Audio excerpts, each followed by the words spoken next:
బాగుంది, ఒక నిమిషమే. కానీ అది కాదు కదా, ఎట్లా మీరు కూడా ఆ రోజు కూడా ఎవరు మీరు మాట్లాడాల, మీకు భయం, అది వేరే విషయం. నేను మిమ్మల్ని తప్పడం లేదు, అందరినీ భయభ్రాంతం చేశారు. ఇప్పుడిప్పుడే నేను మీ ముఖాల్లో కొంచెం నవ్వు, ఏదో మాట్లాడతామనే ధైర్యం అవన్నీ వచ్చాయి. ఒక్క వ్యక్తి కానీ ఏమండి మిమ్మల్ని కాదు, నన్ను కూడా అనలేదు. నేను ప్రాజెక్టు కట్టిన ఇక్కడికి వచ్చి చూస్తానంటే రాకూడదని ఇక్కడే అప్పంపించారు కదా, మీరున్నారు సాక్షి మీరే కదా. ఈవినింగ్ నేను అంత మునుపంతా ప్రజలందరూ రాష్ట్ర ప్రజానీకాన్ని రమ్మని చూపించాం. ప్రౌఢ కింద ప్రైవేట్ అది బస్సులు పెట్టి చేయించాం, భోజనం పెట్టి చూపించాం. ఎందుకు, ఇది ప్రజల ప్రాజెక్ట్. ఇది అప్పుడు వచ్చారు రైనీ సీజన్ మళ్ళీ స్టార్ట్ అవుతుంది, ఫర్దర్ డ్యామేజ్ అవ్వకుండా ప్రివెంటివ్ స్టెప్స్ చేసుకునే అవకాశం ఉందంట.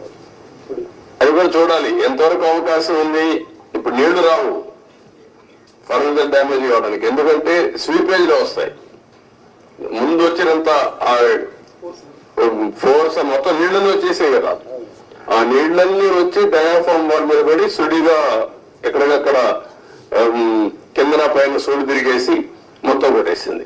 సార్ సార్ సార్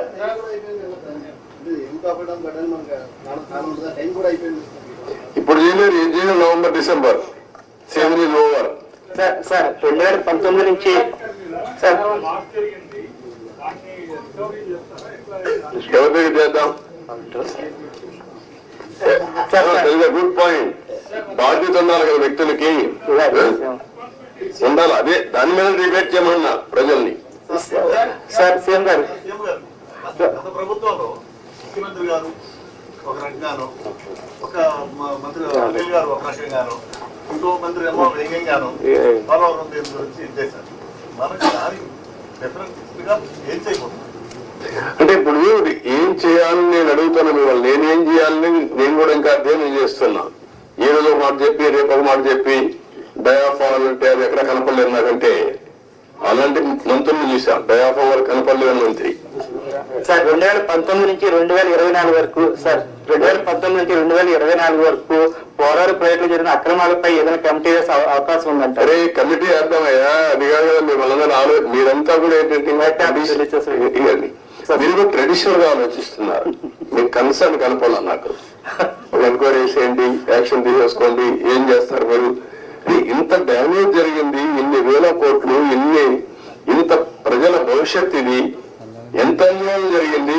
అది మీరు డిస్కస్ చేసే బదులు మీరు కూడా ఒక ఎంక్వైరీ చేసేయండి, ఎప్పుడు చేసేస్తారు చెప్పండి, ప్రాజెక్టు ఎంత అవుతుంది చెప్పేయండి అంటే నాకేదో పెద్ద నన్ను నాకు తెలిసినప్పుడు రాసిడానికి. సార్ నిర్వాసితులకు సంబంధించి సార్ ప్రాజెక్ట్ గురించి ఒక విషయం పక్కన పెట్టినా, నిర్వాసితుల గురించి ఏంటి సార్? అది కూడా ఇది అది అన్ని లింక్డే.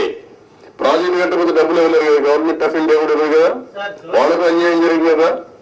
రోజు రోజు పెరిగిపోతుంది ఖర్చు కూడా. మళ్ళీ ఇప్పుడు వాళ్ళకి అప్పుడే కానీ ఇచ్చుంటే తక్కువ అమౌంట్ అయ్యేది. రోజు రోజు అమౌంట్ పెరిగింది, ఆర్&ఆర్ పెరుగుతా ఉంది, ల్యాండ్ ఎక్విజిషన్ పెరుగుతా ఉంది. వెరీ కాంప్లికేట్ చేసేసారంటాను ప్రాజెక్ట్ ని. Sir one question 1 minute. You seem to be having good relations with the Prime Minister. Are you going to have any influence with the Prime Minister to get the 10,000 crores for the Polavaram project? అయిపోతుంది.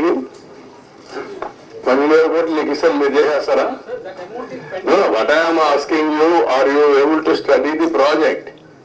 First of all ఇక్కడ press కూడా మీరు గుర్తుపెట్టుకోవాల్సింది, half handed గా half hearted గా కాకుండా కొంచెం study చేసి కన్స్ట్రక్టివ్ గా పాజిటివ్ గా సజెషన్స్ ఇవ్వండి.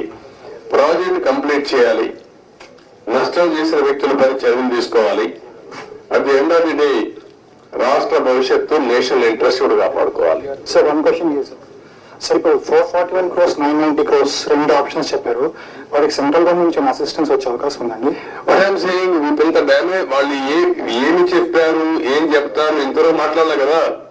నేను సీఎంఏ మొన్నే ఫస్ట్ విజిట్ వచ్చాను, అర్థమైన కూడా అర్థం చేసుకున్నాను. ఇప్పుడు వాళ్ళతో మాట్లాడి దీన్ని ఏ విధంగా ఫైనలైజ్ చేయాలి. అకౌంట్ మంత్రిగా మారాడు, లాస్ట్ టైం ఉన్న మంత్రి ఇప్పుడు లేడు, ఇదంతా కొత్త. కాస్త కూర్చో అందరికి మధ్య నేను ఒకరిగా సబ్జెక్ట్ ఉన్నానంతే. ముందు ప్రారంభించి ఇప్పుడు 4వ మంత్రి కేంద్రంలో, 3 మంత్రులు అయిపోయారు ఈ ప్రాజెక్ట్ వచ్చిన తర్వాత. 4th మినిస్టర్ వచ్చాడు ఇప్పుడు. ఇవన్నీ ఆల్ ప్రాబ్లమ్స్ ఉన్నాయి. బట్ ఏ విధంగా సార్ట్అవుట్ చేయాలో సీరియస్ గా తీసుకుంటున్నా. అదే సమయంలో రాష్ట్రంలో ప్రజలకు అర్థం కావాలి, 2 బ్యాలెన్స్ కావాలి. నేను అందుకే చెప్పాను, జగన్మోహన్ రెడ్డి లాంటి వ్యక్తులు రాజకీయాలకు కానీ ఒక నాయకుడిగా ఒక రాష్ట్రాన్ని లీడ్ చేయడానికి అర్హత లేదనడానికి ఇవన్నీ ఉదాహరణలు. మేమేదో ఎలక్షన్ లో 164 సీట్లు రావడం ఒకటే కాదు, వీళ్ళ బిహేవియర్, వీళ్ళ యొక్క ప్రవర్తన ఒక్కసారి మీరు కానీ బ్యాక్ ముందు నుంచి ఆలోచిస్తే ఈ ప్రాజెక్ట్ ఒక కేస్ స్టడీ మీకు అందరికి. మీరు కూడా విట్నెస్. కనీసం ఇక్కడికి వచ్చి ఎప్పుడైనా ఈ 5 ఏళ్ళలో ఒక్కరోజైనా పురస్కారం పెట్టా ఈ ప్రాజెక్ట్ ఏం చేశారు చెప్పారా? ఎక్కడా లేదు. ఎక్కడా పెట్టలేదు, ఇక్కడ పెట్టలేదు. ఎక్కడా లేదు.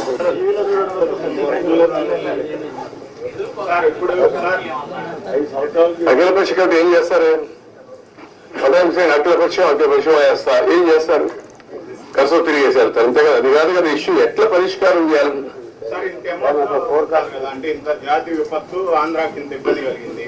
ఫర్దర్ గా మళ్ళీ ఇలాంటివి జరగకుండా అంటే ఎవరు వచ్చినప్పుడు వాళ్ళు అలా కాంట్రాక్టర్ని అలా మార్చకుండా మీరేమన్నా రికమెండ్ అంటే జాతీయ స్థాయిలో ఇప్పుడు మీరు నేతగా ఉన్నట్టు ముఖ్యనేతలు అలాంటి రిఫార్మ్ ఏదన్నా సజెస్ట్ చేస్తారు?